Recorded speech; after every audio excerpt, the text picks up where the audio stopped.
자, 오늘은 에베소서 묵상, 에베소서 강의 16번째 시간이죠. 에베소서 4장 17절부터 32절까지 말씀 함께 묵상해 보도록 하겠습니다. 새 사람을 잊고 새 사람으로 살라 라는 주제를 다루고 있죠. 자, 먼저 에베소서 4장 17절부터 24절 말씀까지를 먼저 묵상을 해 보도록 하겠습니다. 17절부터 24절 말씀입니다. 그러므로 내가 이것을 말하며 주 안에서 정언하노니 이제부터 너희는 이방인이 그 마음에 흠한 것으로 행한 같이 행하지 말라. 그들의 총명이 어두워지고 그들 가운데 있는 무지함과 그들의 마음이 굳어짐으로 말미암아 하나님의 생명에서 떠나 있도다. 19절 그들이 감각 없는 자가 되어 너희를 방탕에 방임하여 모든 더러운 것을 욕심으로 행하되 오직 너희는 그리스도를 이같이 배우지 아니하였느니라. 진리가 예수 안에 있는 것 같이 너희가 참으로 그에게서 듣고 또한 그 안에서 가르침을 받았을진데 너희는 유혹의 욕심을 따라 썩어져가는 구습을 따른 옛사람을 벗어버리고 오직 너희의 심령이 새롭게 되어 24절 하나님을 따라 의와 진리의 거룩함으로 지으심을 받은 새 사람을 입어라.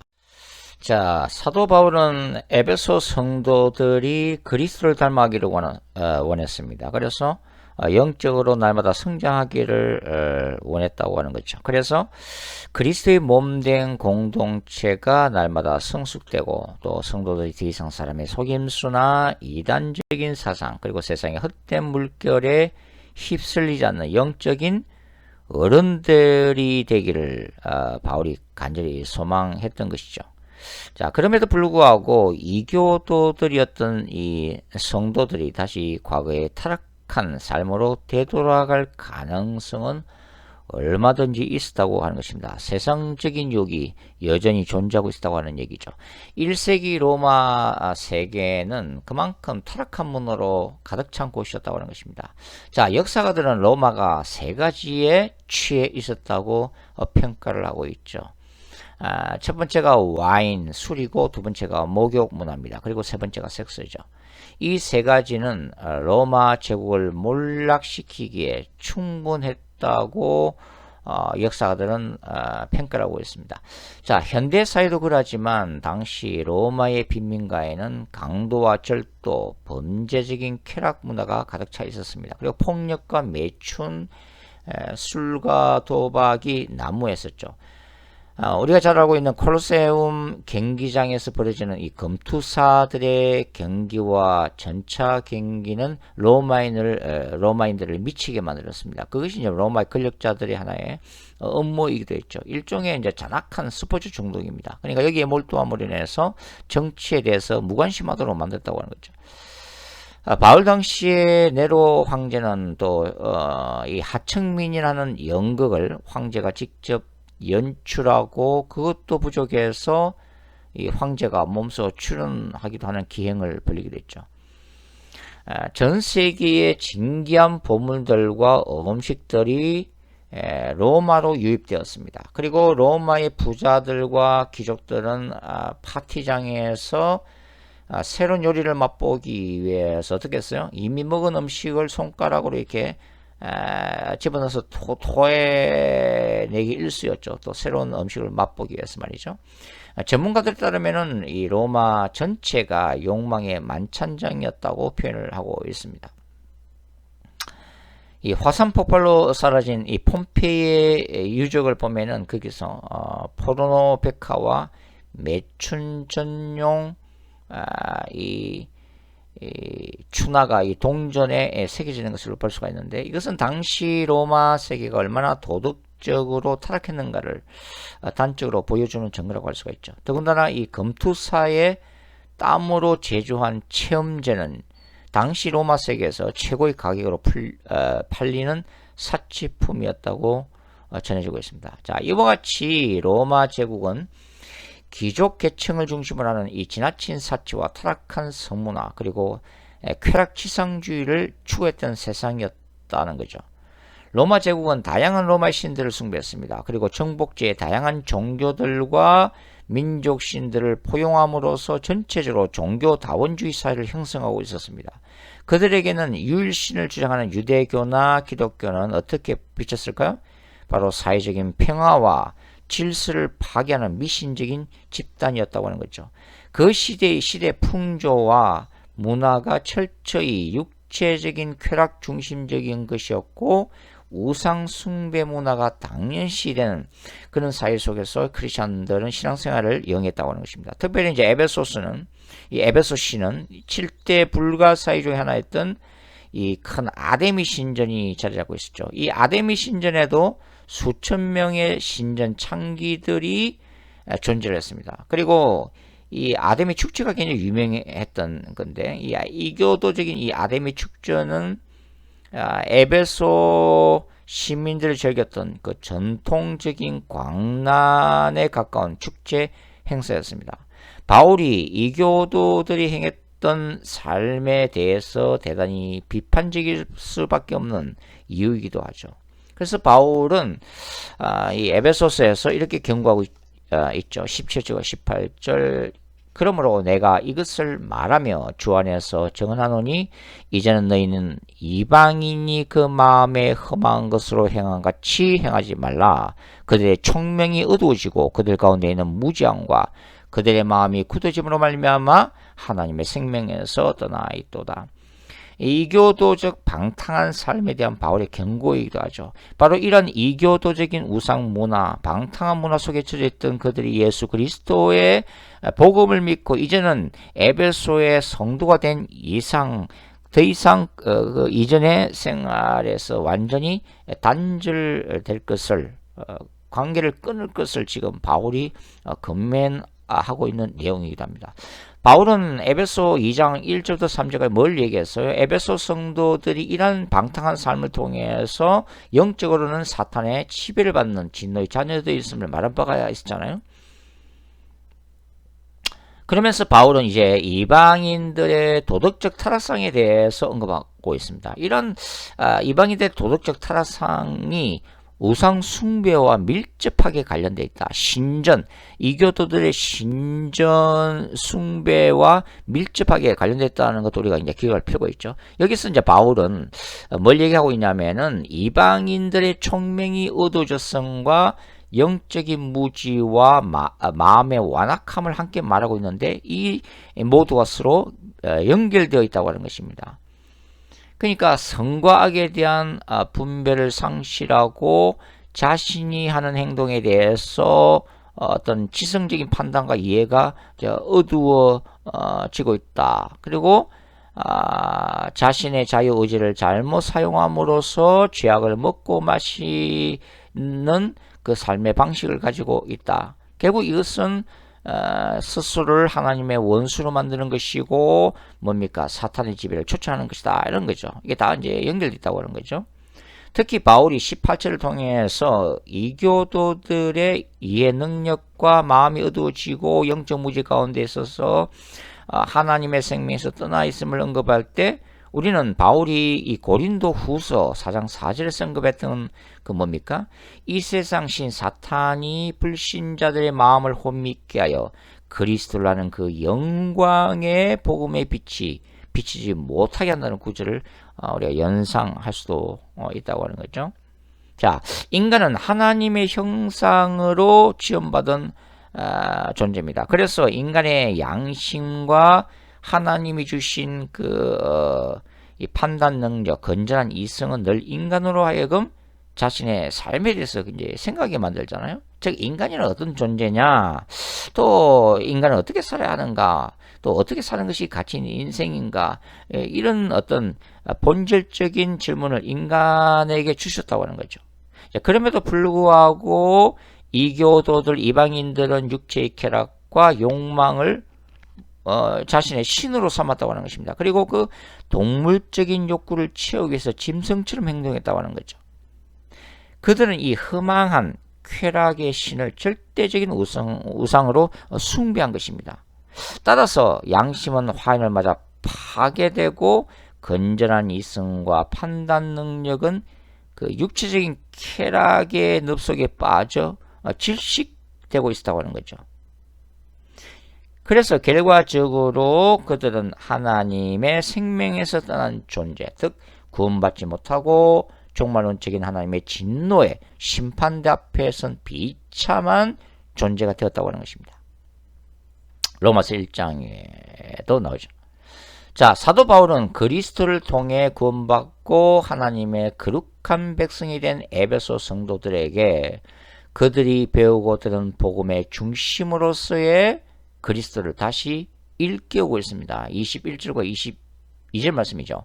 오직 너희는 그리스도를 그같이 배우지 아니하였느니라. 진리가 예수 안에 있는 것 같이 너희가 참으로 그에게서 듣고 또한 그 안에서 가르침을 받았을진데 라고 얘기하고 있습니다. 그러니까 사도 바울이 같은 언급 속에는 아마도 이 에베소에서의 두란노 사역, 사도행전 19장에 나오는 얘기죠. 그 사역도 포함되고 있었던 것 같아요. 이게 바울이 에베소 교회가 형성되는 과정에서 그리고 소아시아 일대에 복음이 확산되는 그 과정 가운데 제자 훈련 사역을 통해서 그리스도의 삶과 가르침을 계속해서 훈련시키고 그 다음에 십자가의 죽음의 의미, 그 부활의 영적 의미에 대해서 제자들에게 가르쳤다고 하는 거죠. 그리스도는 모든 성도들의 삶과 신앙의 모범이 되신 분이십니다. 아멘. 예수는 하늘 아버지의 뜻만을 이 땅에서 성취하기 위해서 오신 분이죠. 하나님 나라를 추구하는 능력 있는 삶을 직접 보여주신 분이십니다.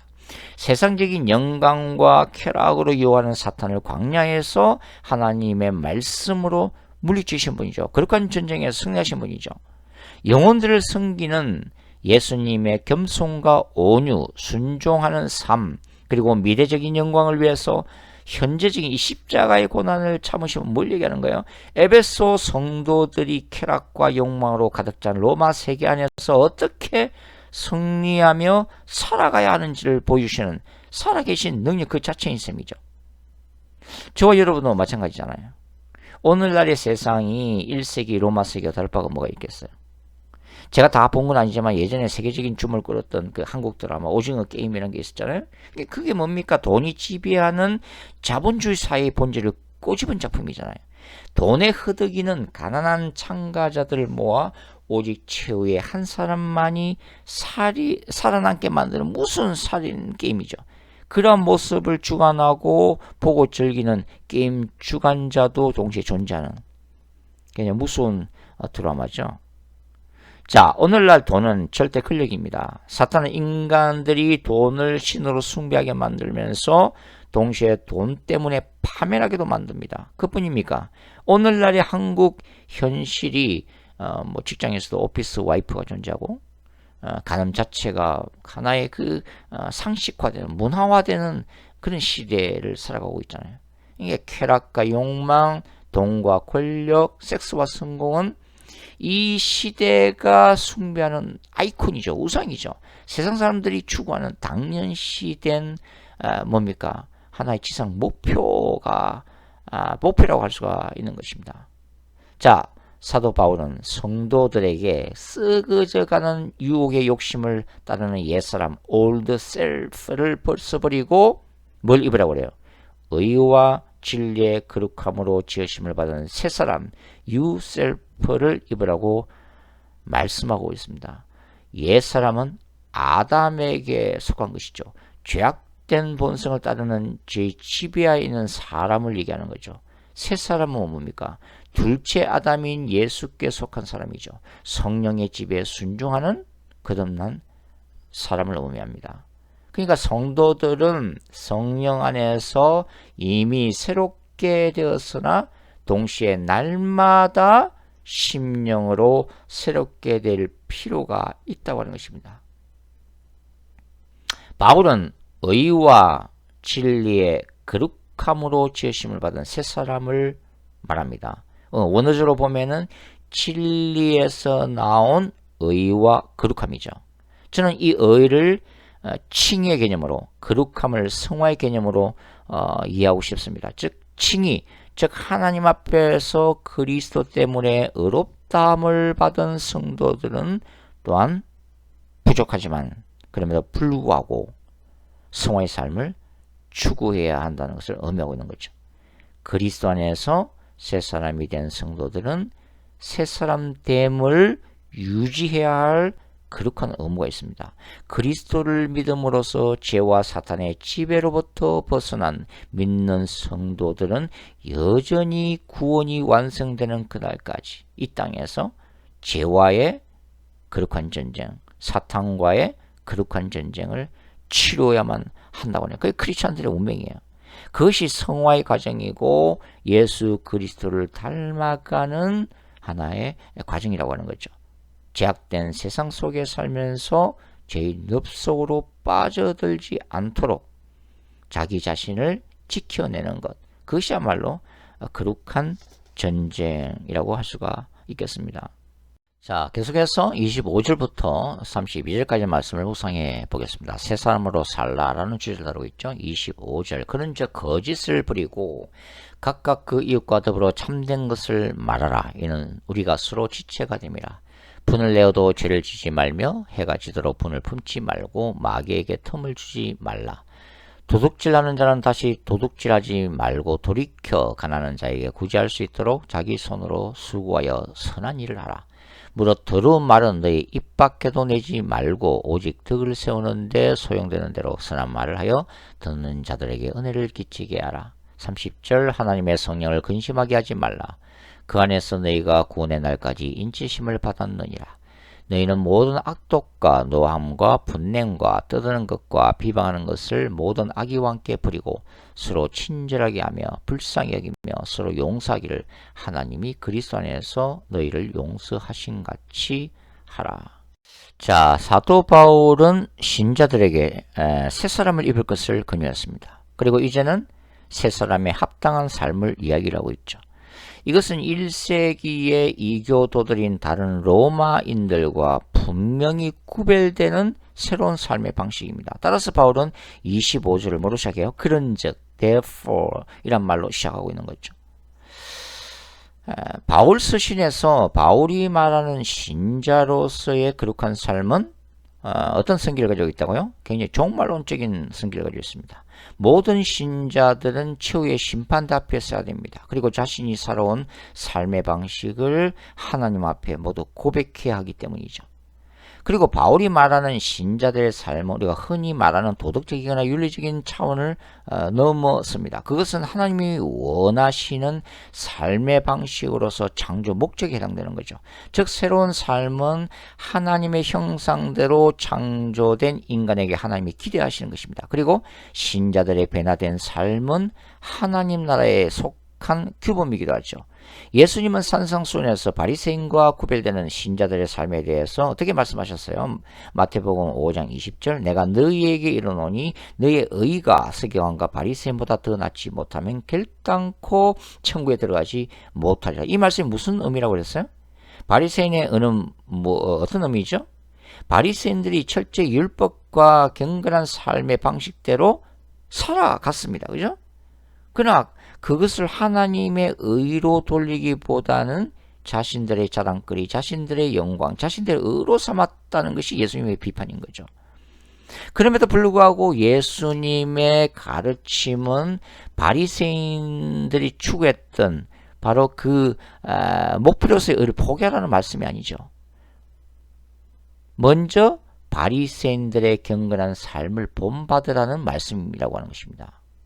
그러나 그러한 삶을 철저히 하나님께만 영광을 돌림으로써 자기의 의가 아니라 하나님의 의로 삼으라는 뜻인 것이죠.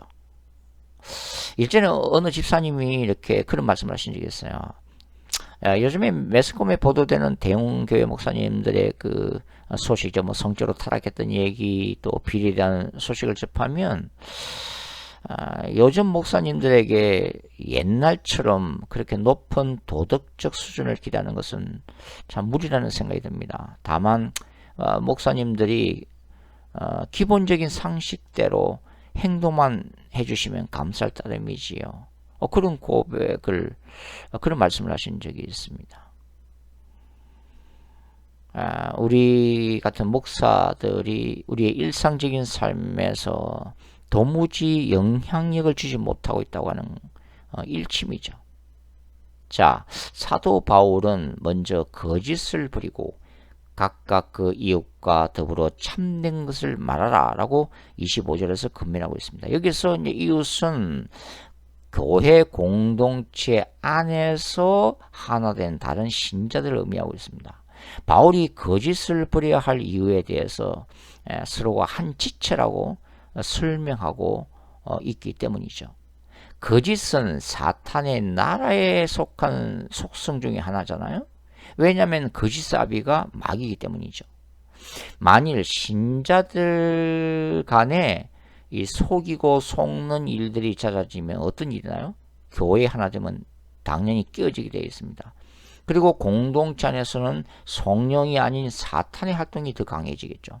따라서 바울은 진리의 성령을 소유한 신자들이 정직하고 진실된 말만 할 것을 촉구하고 있는 것이죠.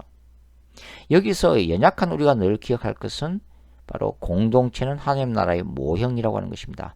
교회는 하나님 나라의 모델 하우스라고 하는 거죠.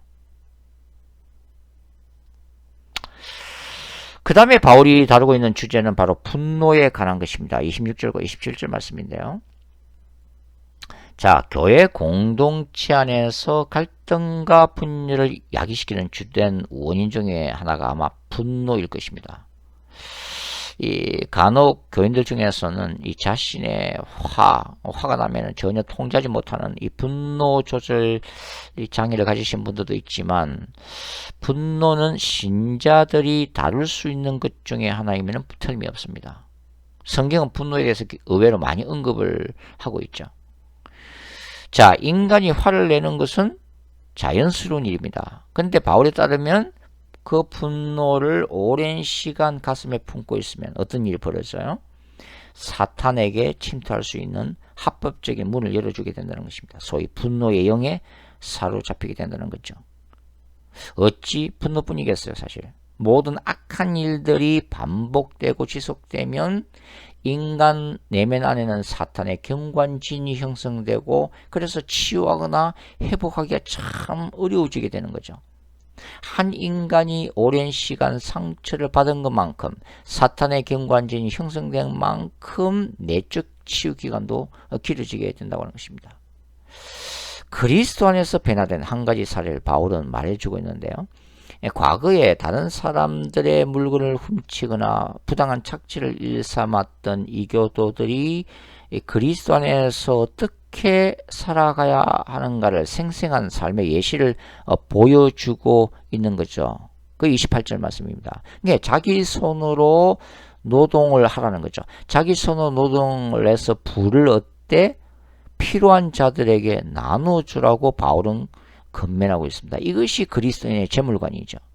신자가 재물을 모으는 궁극적인 목적은 자신의 안락함만을 위해서가 아니라 가난하고 물질을 필요로 하는 자들을 위해서 사용하기 위해서라고 하는 거죠. 그러면서 미국에 있는 이 기부 제도는 정말 그 기독교의 재물관에 기초한, 자기가 은혜로 쌓아올린 그 재물을 사회의 이익을 위해서 환원시키는 굉장히 좋은 그런 문화죠. 그리고 바울은 또 뭐라고 얘기해요? 신자들의 언어 생활에 변화가 있어야 함을 역설하고 있습니다. 29절이죠. 더러운 말은 이렇게 악한 험담, 중상모략, 또 우상 숭배에 사용되는 주문 등등을 의미하는데, 그리스도 안에서 구원받은 신자들은 다른 이들에게 상처를 주는 악한 말을 삼가야 된다는 거예요. 그런 말들은 성령을 근심케 만든다는 것입니다. 성령은 그리스도 재림의 날까지 신자들을 보호하고 인도하시는 분이라고 하는 것입니다. 그래서 바울은 이 언어 생활에 대해서 구체적으로 언급하고 있는 거죠. 자, 옛 사람에게 죄악 가운데 붙들렸던, 사탄에게 붙들렸던 옛 사람에게 이 속한 이 악한 그 악한 목록들이 뭐예요? 그게 이제 악독, 노함과 분냄, 분노에 가득 차서 떠드는 것, 다른 이들에 대한 비방이죠. 그리고 새 사람을 입은 신자들이 가지고 있는 덕목들이 뭡니까? 인자와 긍휼, 용서함입니다. 그래서 바울은 하나님이 그리스도 안에서 죄인들 용서한 같이 신자들 서로 용서할 것을 얘기를 하고 있는 거죠. 자, 악한 말을 포함한 악한 행위들은 사탄의 나라에 속한 것입니다. 타인을 덕으로 세우고 선을 행하며 섬기는 것은 하나님의 나라에 속한 것이죠. 따라서 악한 행위로부터 돌아서는 것 자체가 사탄의 속박으로부터 벗어나는 것이고 그리스도 안에서 변화되는 삶의 과정이 치열한 영적 전쟁인 셈이죠. 동시에 신자들이 예수 그리스도 이름으로 행한 선한 일들은 하늘의 상급을 쌓는 동시에 하나님의 영광을 드러내는 것입니다. 결국은 우리의 일상적인 삶 그리고 교회 공동체 안에서의 이런 공동체적인 그 삶 자체가 바로 거룩한 전쟁이라고 하는 거예요.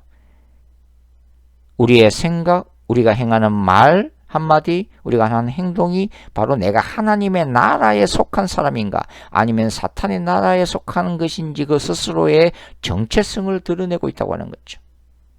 그래서 선한 말, 다른 사람을 세우는 이런 말, 그런 다른 사람을 섬기는 행위 이런 것들이 단순히 도덕적이고 이런 윤리적인 그 차원에서가 아니라 바로 영적인 차원과 직결되어 있고 그것들이 알게 모르게 직접 간접적으로 하나님의 나라를 확장하는 도시에 역설적으로 얘기하면은 사탄의 나라를 침노하는 바로 거룩한 전쟁 사역이라는 것을 바울이 가르쳐 주고 있습니다. 따라서 우리는 오늘도 이렇게 기도해야 되죠. 주님, 우리가 서로 사랑하며 살게 하소서. 용서하며 살게 하소서. 그리고 우리의 입에서 다른 사람을 세우는 덕스러운 말이 나오게 하소서. 그래서 하나님의 나라를 확장하게 하시고 주님의 영광을 드러내게 하소서. 예수님 이름으로 기도드립니다. 아멘.